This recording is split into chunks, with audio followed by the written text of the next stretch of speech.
ഊണ് കഴിഞ്ഞിട്ട് ഗൗരിക്കുട്ടിക്ക് എന്നെ ഒന്ന് കാണാവോ? അല്ല, ഞാൻ ഉറപ്പൊന്നും പറയുന്നില്ല. നിങ്ങൾക്ക് എന്നെ എങ്ങനെയെങ്കിലും ഒന്നീ വളപ്പിന് പുറത്താക്കി തരാൻ കഴിയുമോ? എങ്കിൽ ഞാൻ രക്ഷപ്പെട്ടോളാം. ഞാൻ നോക്കാം. എന്നാലാവുന്ന പോലെ ഞാൻ നോക്കാം. നുണ പറയരുത്. നിങ്ങളോട് ഇക്കാര്യത്തിൽ ഞാൻ നുണ പറയില്ല. ആണയിരുന്നു. അള്ളായാണ് എന്റെ ദൈവം. വരൂ, ഊണ് കഴിഞ്ഞിട്ട് കാണണം. വക്കീലേ, ഗോപി, ഗോപി, ഗോപി, എന്താ ഇവൻ ഉറങ്ങിയോ അതോ ചത്തോ? ഗോപി,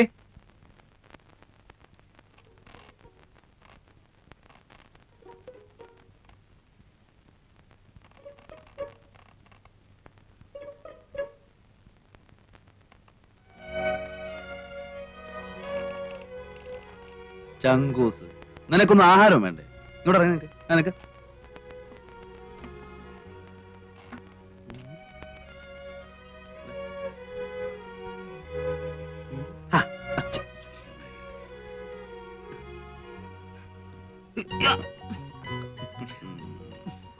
എവിടെ പെണ്ണുമ്പിള്ള? എങ്ങനെ മുടി പിന്നീടിച്ചോ? അത് ചുമ്മാ വക്കീലത്തിന്റെ മോഹം കണ്ടാ അറിയാലോ. എന്താ അതോ, വക്കീലിനൊരു പെണ്ണിനെ അങ്ങ് ഇച്ഛ പിടിച്ചു എന്നുണ്ടെങ്കിൽ അപ്പൊ അവളെ മുടി രണ്ടായിട്ട് പിന്നീടിപ്പിക്കും. മൂപ്പര് ആദ്യത്തെ കാമുക അങ്ങനെയായിരുന്നു അത്രേ. പക്ഷെ ഒന്നുണ്ട് കേട്ടോ, അങ്ങനെ എങ്ങനെയൊന്നും പുള്ളിക്ക് പിടിക്കൂല. എവിടെ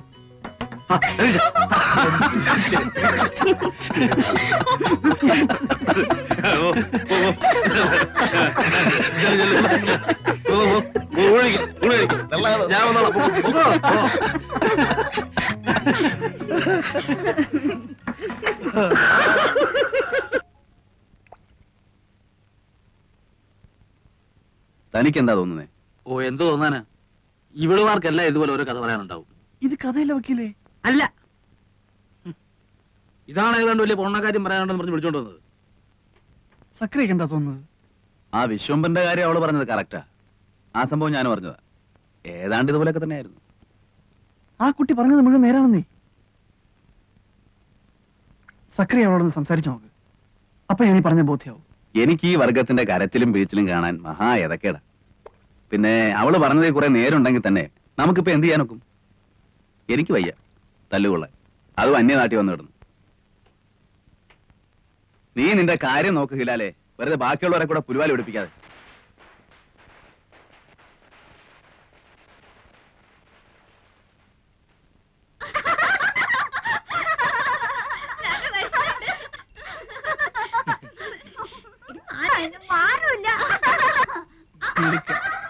എന്റെ മോനാ അത്. അതെ മാഷേ, അതിന് മേനോ കല്യാണം കഴിച്ചാണോ? പിന്നെ എനിക്കും ഇല്ലേ എന്റേതായ പ്രാരാബ്ദങ്ങള്. രണ്ടാ കുട്ടികള്, ഇളയവള് ഈ കൂട്ടത്തിലുണ്ട്. ഇവരിവിടെ തന്നെയാണ് വളരുന്നത്? ഹേയ്, ഞാൻ രാവിലെ വരുമ്പോ കൂട്ടിക്കൊണ്ടിങ്ങ് പോരും. മോന് സ്കൂളില്ലാത്ത ദിവസമേ ഇങ്ങോട്ട് പോരാറുള്ളൂ. ഈ കുട്ടികളുടെ അമ്മയും? ഛേ, അവക്ക് ഈ പടി കയറുന്നതിന് അത്ര ഇഷ്ടമല്ല. എനിക്കും അതത്ര പിടുത്തമല്ല. പിന്നെന്തിനാ പിള്ളേരെ ഇവിടെ കൊണ്ടു നിർത്തുന്നത്? ആഹാരം നടക്കുമല്ലേ? ഇറക്കാൻ പറ്റുമോ മാഷെ? ചാലക്കുഴിയിലെ മെന്നായി പോയില്ലേ?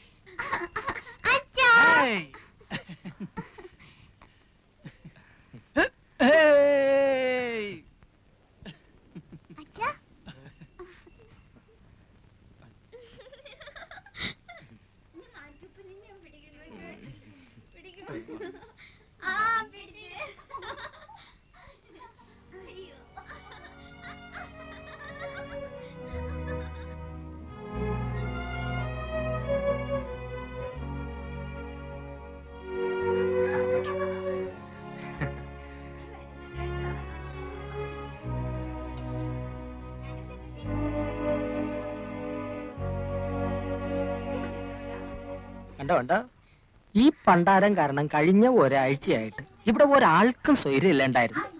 ഇന്നിപ്പം മര്യാദയ്ക്ക് പോയി കാണേണ്ടവരെ കണ്ടു, ആളും മെരുക്കായി. അപ്പോഴും മാസ്റ്റർ അടുത്ത് ഇത്തിരി നേരം സംസാരിച്ചിരുന്നില്ലേ? ആദ്യ ഇവിടെ വന്നിട്ട് ആദ്യ ഇപ്പൊ പഠിച്ചു. അതല്ലേ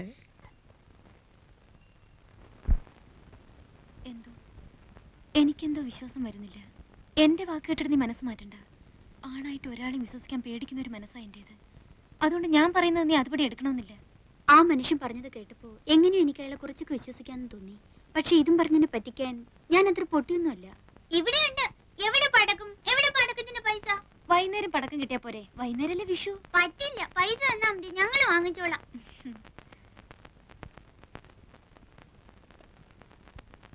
ഇപ്പൊ ഇതിന് വാങ്ങിയാ മതി. വൈകുന്നേരം ചേച്ചി അങ്ങാടിയിൽ അയച്ച് വേറെ വാങ്ങിപ്പിച്ചേരാം. നിറയെ വാങ്ങി തരാന്ന് പറഞ്ഞില്ലേ? എന്റെ മോനും ഇന്ന് അവിടെ പൂത്തിരി കത്തിക്കുന്ന എഴുതിയിട്ടുണ്ട്. എവിടെ ദേവകീർത്തിയുടെ മോൻ? കോട്ടയത്തിനടുത്ത് ബോർഡിങ്ങില്.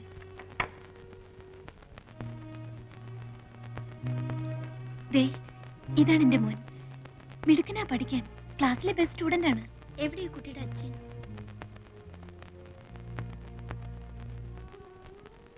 ഇതാ, ഇത് ഞാൻ അഴിച്ചു കളഞ്ഞിട്ടില്ല.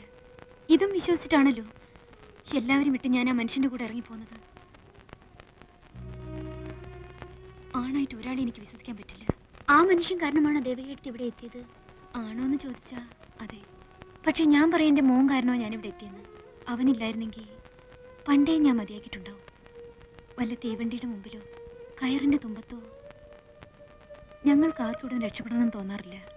ആകെയുള്ള രക്ഷ ഒരുപക്ഷെ ഇതായിരിക്കും. അതുകൊണ്ട് നിനക്ക് അങ്ങനെയല്ല, ഒന്നും നഷ്ടപ്പെട്ടിട്ടില്ലാത്തോളാം നീയെ. എങ്ങനെയെങ്കിലും നിനക്ക് ഇവിടെ ചാടാൻ കഴിഞ്ഞാൽ അതിലേറ്റവും സന്തോഷിക്കുന്നത് ഞാനും ആ പൊട്ടിപ്പെണ്ണൊക്കെ ആയിരിക്കും.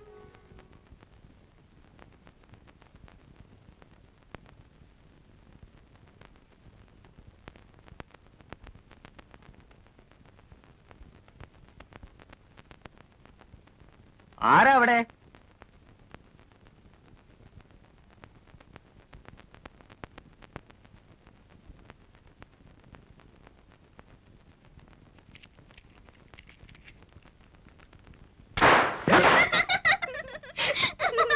എടാടാ, എങ്കി പിന്നെ ആ ചങ്ങായിന്റെ മൂട്ടിലൊന്ന് പൊടിച്ചോടാ.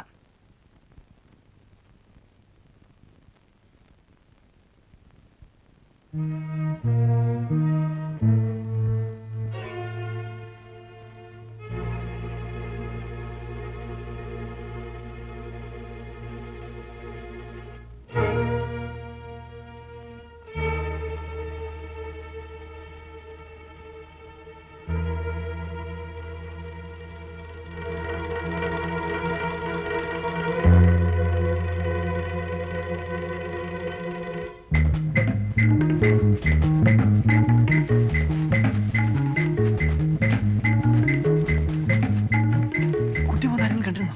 ഇല്ല.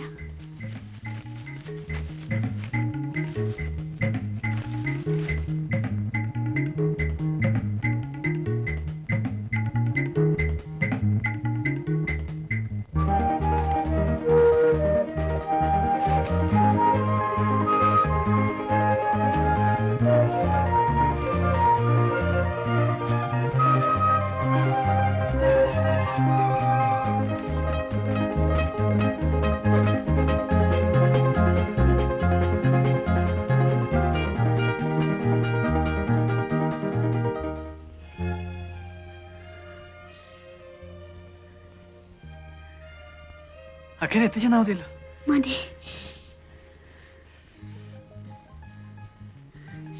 എനിക്കെന്ത് തരും? വീട്ടിൽ പോയിട്ട് വാപ്പയും ഉമ്മയായിട്ട് ആലോചിച്ചതിന് ശേഷം ഞാൻ വരും. അപ്പൊ ഒരു മറുപടി പറഞ്ഞാൽ മതി. ഉമ്മ പറയുന്ന പോലെ നടക്കൂ. ഉമ്മയും ഞാനും ഫ്രണ്ട്സിനെ പോലെയാ.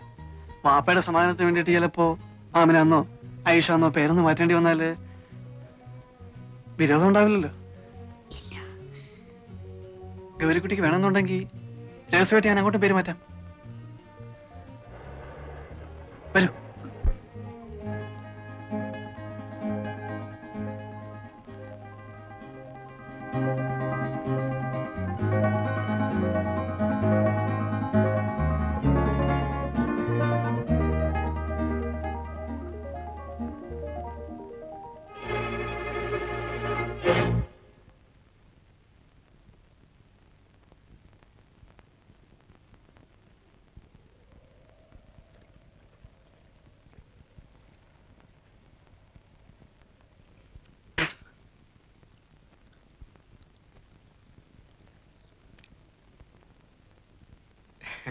എങ്ങടാ മാഷേ? ഞങ്ങളിതാ പുഴയൊക്കെ ഒന്ന് കാണാൻ വേണ്ടിട്ട്. അതിനത്ര ചുറ്റി വളഞ്ഞു വരേണ്ട കാര്യമില്ലല്ലോ. ഇതാ അവിടെ നിന്ന് ഇങ്ങനെ ഇറങ്ങിയാ പുഴയായില്ലേ. ഓ എനിക്ക് വഴി പരിചയമില്ലാത്തോണ്ട്. വഴി പരിചയമില്ലെങ്കിൽ ഇവിടെ വെറുതെ നിന്ന് ചുറ്റിത്തിരിയണ്ട. അത് ഈ പെണ്ണിനെയും കൊണ്ട് വരി, ഞങ്ങള് വീട്ടിൽ കൊണ്ടാക്കാം. നാട് മോശാ, അതുകൊണ്ടാ പറയണത്. ഒരി നിനക്ക് പറഞ്ഞു കൊടുത്തുവിടായിരുന്നില്ലേ കഴുതേ? നിങ്ങൾ വെക്കുള്ളൂ, ഞങ്ങൾ ഇതാ പുഴക്കര രത്തിനേരെ എന്നിട്ട് വന്നോളാം. വഴിയൊക്കെ എനിക്കിപ്പോ നിശ്ചയമുണ്ട്.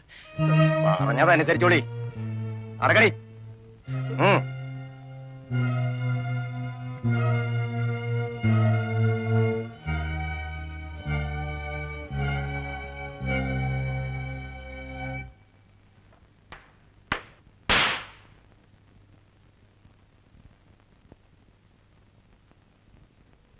എന്താ മേന്നെ ഉറക്കമെന്ന് വെച്ചാ ഉറക്കം തന്നെയാ?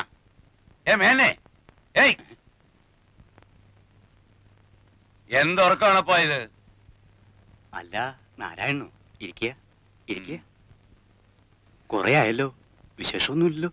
എന്ത് വിശേഷം? അങ്ങനെ അങ്ങ് കഴിയുന്നു, കുടിച്ചും കുടിക്കാതെ. പണിക്കർക്ക് അസുഖമൊന്നുമില്ലല്ലോ. അസുഖേ പണിക്കർക്ക്? ഞാനിങ്ങോട്ട് പോരുമ്പോ ആനകളെ കുളിപ്പിക്കുന്നത് നോക്കാൻ പോണു. മൂപ്പരും കൂടും, ആനയെ തേക്കാനും പിടിക്കാനും ഒക്കെ. ആഹാ, അവർക്കൊക്കെ എങ്ങനെ അസുഖം വരാനാ മേന്നെ? ആഹാരവും തേച്ചുകുളി എല്ലാം ഇപ്പോഴും കൃത്യമല്ലേ? അതുകൊണ്ട് എന്താ, മനസ്സ് 16 വയസ്സല്ലേ ഇപ്പോഴും? നമ്മളൊക്കെ ഒരു പ്രായ, പറഞ്ഞിട്ട് എന്താ? അല്ലെങ്കിൽ തന്നെ മഹാഭാഗ്യവാനല്ലേ പണിക്കര്? മൂപ്പരുടെ ഭാഗ്യം ഇപ്പം നമുക്ക് ഭാഗ്യക്കേടായിട്ടാ തീർന്നിരിക്കുന്നത്. അതെന്താ നാരായണ താൻ അങ്ങനെ പറയുന്നത്? അങ്ങനെ പറയാൻ പാടുണ്ടോ? എന്നല്ല പറഞ്ഞത്, ഓരോ ജോലികൾ വന്ന് വീഴുന്നത് കാണുമ്പോ. ആ മകളെടുത്ത് ഒന്നിങ്ങോട്ട് വന്നി.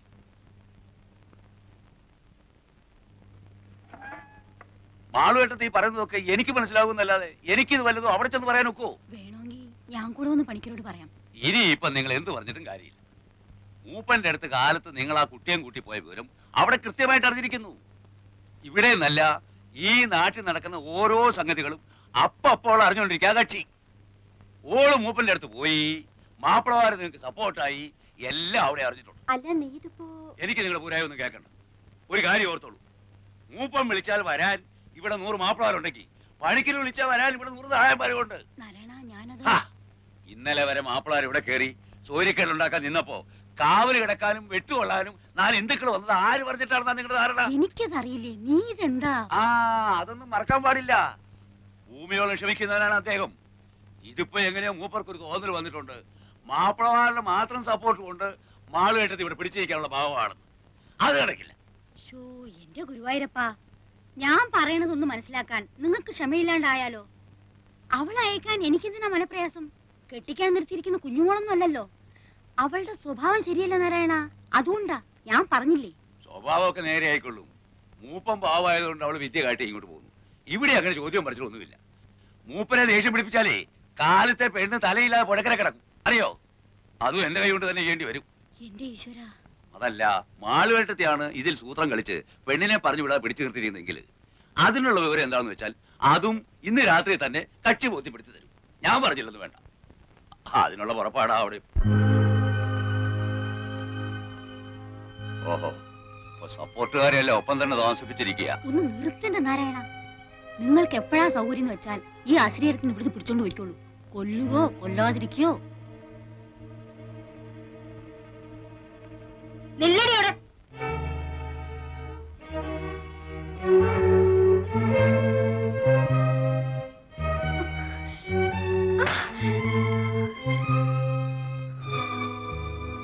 സാമർത്ഥ്യം കാട്ടുക.